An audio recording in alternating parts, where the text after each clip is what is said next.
Told you recently how the former royal known as Prince Harry wanted to return home, particularly for this very special occasion. And seemingly things have not gone to plan.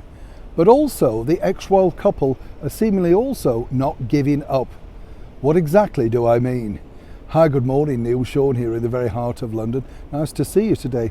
It's interesting, isn't it, with Prince Harry, because, you know, as I said, he had a battle, didn't he, with our late monarch about a life of service, about the use of the word royal. I mean, you know, seemingly he wasn't prepared to give up this particular role that he had without something of a fight. He was always very proud, of course, about his military service, which many people have questioned, and rightly so, for those in particular who served alongside him. Who better would have known exactly the treatment that he received, or indeed how much action that he did undertake? From my perspective, anybody going out there or doing anything in the front line deserves the ultimate respect, because it takes a lot of bravery. And when I see the soldiers and all the armed forces over here in the United Kingdom on display, or indeed recently as we've seen selling poppies, you do stand proud. It's always good to go up and thank them for their dedicated service to king and country. But seemingly Prince Harry, as I say, is not too keen to, forget his time on the front line.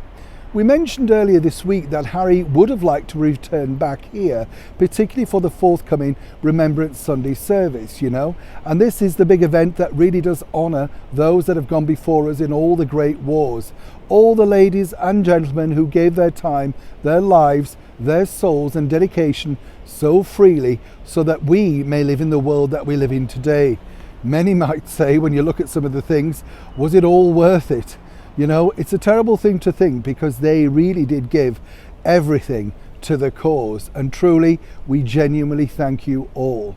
But now, according to a very good source, it appears that, well, Harry and Meghan have, you know, kind of resigned themselves to the fact that they are not really allowed to attend or indeed be part of this particular service as now non-working royals. And as we can see, you know, this is the list of royals that will be in attendance.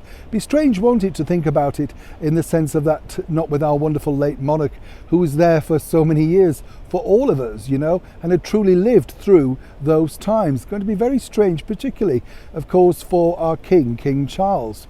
But according to a very good source, Harry and Meghan will be sending over their own personal tribute, well, you know, to the palace, so that at some point, hopefully, someone may be kind enough to place it in the relevant place.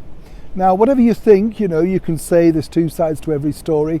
Is this about keeping themselves relevant? Is it about, of course, just basically trying to get some publicity? Whichever way you look at it, you have to take it in both sides. I truly believe that this is something very deep in the ex-royal's heart. Not so sure about his wife, of course.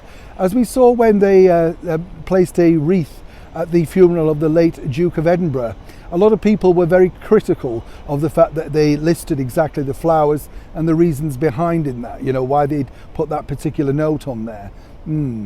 But, you know, if you want to be kind, and this is a period, as I say, not about them, but about the wonderful people that gave so much, it would appear that deep down, Prince Harry does have his very deep reservations about the fact that he's no longer part of this particular ceremony, one that clearly still resonates with him deep inside his heart, but more importantly is not allowed to attend. Now, whether you agree with that or not, those are the rules.